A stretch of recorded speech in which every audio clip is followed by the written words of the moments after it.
പെൺകുട്ടികൾക്കൊക്കെ കല്യാണം കഴിഞ്ഞ ഉടനെ തന്നെ ഇപ്പോൾ കുട്ടികൾ വേണ്ട എന്നുള്ളൊരു ചോയ്സ് അല്ലെങ്കിൽ ട്രെൻഡാണ് ഫോളോ ചെയ്യുന്നത്. അങ്ങനെയുള്ളവർക്ക് ഈ ലൈഫൊക്കെ ഒന്ന് സെറ്റിൽ ആയതിനു ശേഷം കുട്ടികൾ മതി എന്നുള്ളവർക്ക് ഹെൽത്തി ബേബീസിന് പിന്നീട് ഉണ്ടാവാൻ എന്തെങ്കിലും ഓപ്ഷൻ ഉണ്ടോ? തീർച്ചയായിട്ടും അങ്ങനെയുള്ളവർക്ക് ഒരു ഓപ്ഷൻ ഉണ്ട്. അതിലൊരു കറക്ഷൻ കൂടി ഉണ്ട്. കുട്ടികൾ ഇപ്പൊ കല്യാണമേ വേണ്ട എന്ന് പറഞ്ഞിട്ടാണ് നടക്കുന്നത്.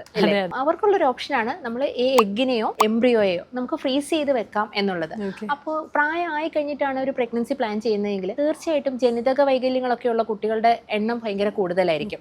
അതുപോലെ ഇവരുടെ അണ്ഡങ്ങളുടെ എണ്ണം അല്ലെങ്കിൽ ബീജങ്ങളുടെ ഒക്കെ ക്വാളിറ്റി ഇതൊക്കെ ഒരു 10-35 വയസ്സാകുമ്പോഴത്തേന് വളരെയധികം കുറവായിരിക്കും. അപ്പൊ ആ സമയത്ത് അവർ കുട്ടികൾ പ്ലാൻ ചെയ്യുമ്പോൾ ചിലപ്പോൾ ഉദ്ദേശിച്ച രീതിയിൽ നടക്കണമെന്നില്ല. അപ്പോൾ ഒരു ബാക്കപ്പ് പ്ലാൻ ആയിട്ട് നമുക്ക് നല്ല പ്രായത്തിൽ തന്നെ അണ്ഡങ്ങളും ബീജങ്ങളും പുറമെ ലാബിൽ വെച്ചിട്ട് ഫ്യൂസ് ചെയ്ത് എംബ്രിയോ ആക്കി വെക്കുകയാണെങ്കിൽ ഒരു ബാക്കപ്പ് ആയിട്ട് അവർക്ക് ഇരിക്കുകയും ചെയ്യും. അവർ ഫെർട്ടിലിറ്റി പ്ലാൻ ചെയ്യുന്ന സമയത്ത് അവർക്ക് സപ്പോസ് തന്നെ ട്രൈ ചെയ്തിട്ട് ആവുന്നില്ല എന്നുണ്ടെങ്കിൽ ഇത് യൂസ് ചെയ്യാനും വേണ്ടിയിട്ട് സാധിക്കുന്നത്. മാം, പക്ഷെ അപ്പോൾ വരുന്നൊരു ഡൗട്ട് ഉണ്ട്, നമ്മളിങ്ങനെ സ്റ്റോർ ചെയ്ത് വെക്കുമ്പോൾ ഈ ഗമീറ്റ്സ് ഒക്കെ തമ്മിൽ മാറിപ്പോവാൻ എന്തെങ്കിലും ചാൻസ്? ഇത് ഭയങ്കര കോമൺ ആയിട്ടുള്ള ഒരു ഡൗട്ടാണ്. ഇത് പല പേഷ്യൻസും നമ്മുടെ അടുത്ത് ചോദിക്കാറുണ്ട്. പക്ഷെ ഒരിക്കലും അങ്ങനെ സംഭവിക്കില്ല.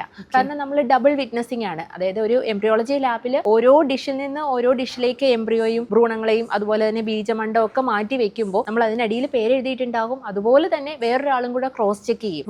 അങ്ങനെ ഭദ്രമാക്കി ഇത് അവരുടെ തന്നെയാണ് എന്ന് ഉറപ്പിച്ചതിന് ശേഷമാണ് നമ്മൾ ആ ബീജ അണ്ടത്തിലേക്ക് ഇഞ്ചെക്ട് ചെയ്ത് ഇക്സി എന്ന് പറയുന്ന പ്രൊസീജിയർ ചെയ്ത് ഭ്രൂണമാക്കുക. അതുപോലെ തന്നെ ഇത് ഒരു ലിക്വിഡ് നൈട്രജൻ ടാങ്കിലാണ് നമ്മൾ ഇതിനെ സ്റ്റോർ ചെയ്ത് വെക്കുക. അപ്പോൾ ഇത് വെക്കുന്ന ആ ഓരോ സ്ട്രോ അതിന്റെ ഇൻസ്ട്രുമെന്റ്സിനകത്ത് ഓരോന്നിനകത്തും ലേബിൾഡ് ആയിരിക്കും. ഇതിന് തന്നെ ഒരു രജിസ്റ്റർ ഉണ്ടായിരിക്കും. നമ്മൾ ക്രോസ് ചെക്ക് ചെയ്ത് 100% കോൺഫിഡൻഷ്യൽ ആയിട്ടും 100% കൺഫേംഡ് ആയിട്ടും മാത്രമേ ഈ ചികിത്സകൾ നമ്മൾ ചെയ്യുള്ളൂ.